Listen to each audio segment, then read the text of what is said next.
창세기 4장입니다. 지금까지 세상의 창조와 인간의 범죄를 기록했던 창세기의 역사를 본 4장에 이르러서는 하나님의 은혜로 새롭게 보장된 인간 역사가 이제 아담의 후손들을 통해 계속 전개됨을 보여주고 있습니다. 그렇지만 아담의 타락 이후 인간에게 들어온 죄의 영향력은 가인의 후예들이 급속히 불어나게 되면서 아벨을 죽인 살인사건과 가인을 불경거한 후손들의 제약된 문명과 문화 등으로 나타나게 되어집니다.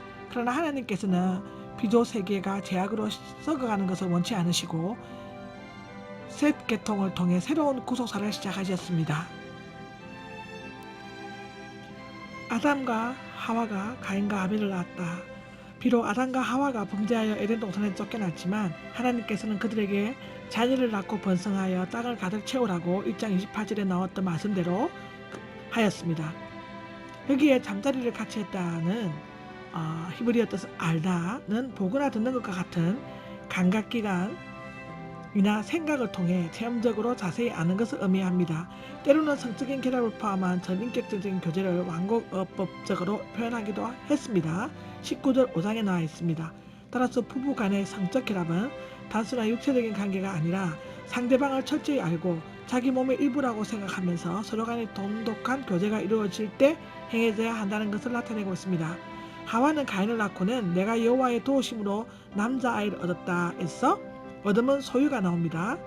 여호와의 도우심으로는 하와가 남편과 함께 하나님 말씀을 거역하여 에덴 동산에서 쫓겨났지만 인류 역사를 이어갈 후손을 얻게 된 것을 하나님의 선물로 인정할 뿐만 아니라 여자의 후손에 대한 약속의 성취로 이해했음을 나타내고 있습니다. 3장 15절에 기록되어 있죠. 하와는 또 가인의 동생 함몬과 같이 서로 사랑하고 신뢰해야 할 관계임을 나타내고 있죠. 아벨은 수음허탄 신명기 32장 21절, 욥기 7장 6절 등에 덧없이 사라진 짧은 생애의 예를 말하는데요. 아벨을 낳았다고 기록되어 있습니다.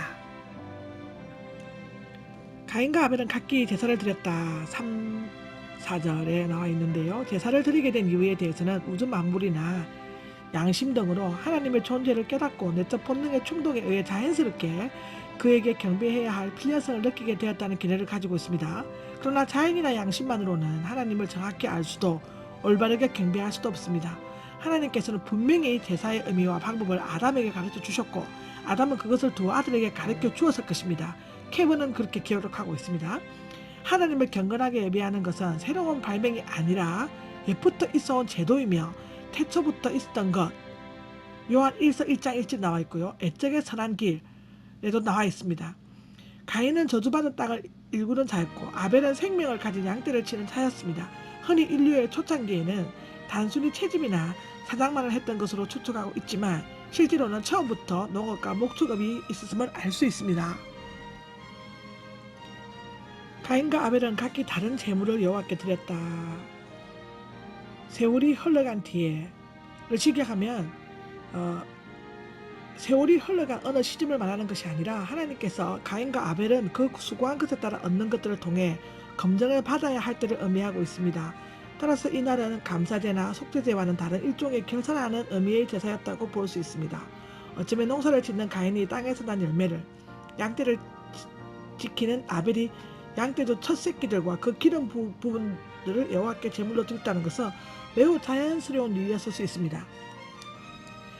하나님께서는 아벨과 그의 제물을 눈여겨보셨지만 가인과 그 제물을 눈여겨보시지 않았다라고 5절에 나와 있습니다. 5절을 보면 개역성경에 연락하다 기쁘게 받다로 번역하고 있지만 원문의 뜻을 눈여겨보거나 자세히 바라보는 것을 의미합니다.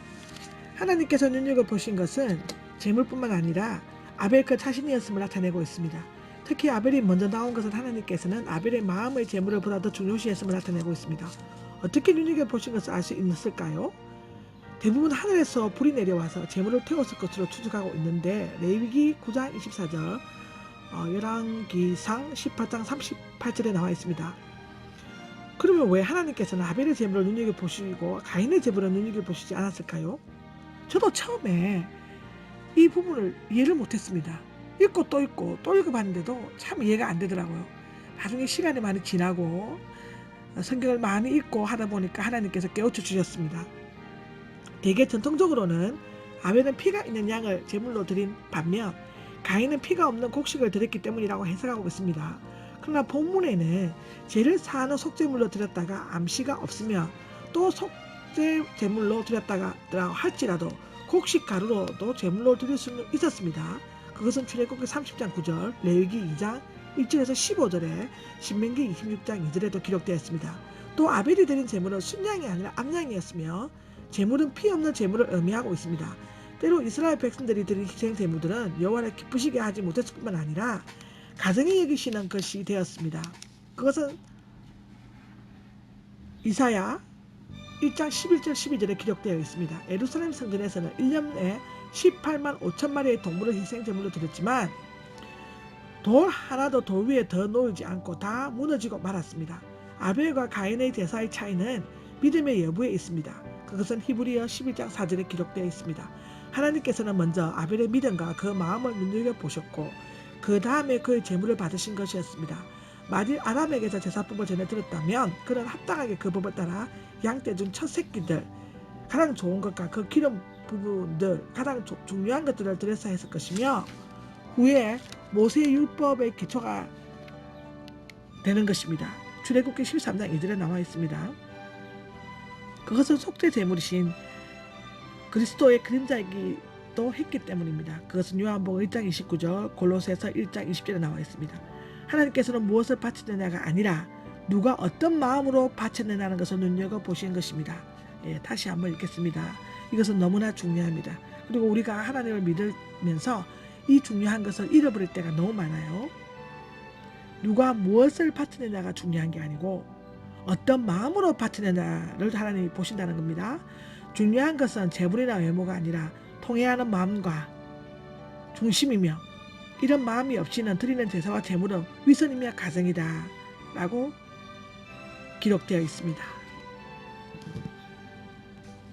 가인은 매우 화가 났고 얼굴이 변했다. 5절에 나와 있는데요. 얼굴 근육이 굳어질 정도로 자신의 감정을 다스리지 못하는 것을 의미하고 있습니다. 욥기 29장 24절, 예레미야 3장 12절에 나와 있습니다. 그는 자신의 잘못을 뉘우치고 회개했어야만 했는데 오히려 하나님 앞에서 불만을 터뜨렸습니다. 하나님께서는 그를 책망하셨고 내가 옳은 일을 행하지 않으면 제가 문 앞에 도사리고 있을 것이다 라고 말씀하셨습니다. 즉 마치 맹수가 먹잇감을 공격하여 단번에 쓰러뜨리려고 자세를 낮추고 웅크리고 있듯이 죄의 화신이 마귀는 사자처럼 웅크리고 삼킬 기회를 엿보고 있는 것입니다. 베드로전서 5장 8절에 나와 있습니다. 죄가 가인을 지배하고 싶어 하지만은 죄가 너에게로 달려들려고 하지만이라는 뜻입니다. 이것은 죄를 지으려고 갈망하고 죄를 동경하는 마음이 가인의 마음을 강력하게 지배하고 있다는 것을 나타내고 있습니다. 사탄과의 싸움에서 진 자들은 사탄이 그 마음을 지배하여 그 영혼까지 멸망시킵니다. 너는 죄를 다스려야만 한다. 미알로형으로 되어 있는 것은 가인이 죄에 휩싸여 사는 것이 아니라 외부로부터 찾아드는 죄의 유혹뿐만 아니라 내부에서 일어나는 죄의 욕망을 계속적으로 물리치고 이겨내라는 것을 의미하고 있습니다. 이와 같이 선과 악의 사이에는 영원한 투쟁이 있으며 시기심과 경쟁심에 사로잡힌 자는 누구든지 악한 자의 먹잇감이 될 수밖에 없습니다. 우리 인간의 노력이나 인내, 결단만으로는 악한 자나 죄악과 더불어 이길 수 없으며 다만 성령의 도우심을 받고 이길 수 있습니다. 하나님의 전신갑주를 입어야만 가능한 일입니다. 이것은 마태복음 26장 41절, 요한복음 16장 13절에 잘 기록되어 있습니다.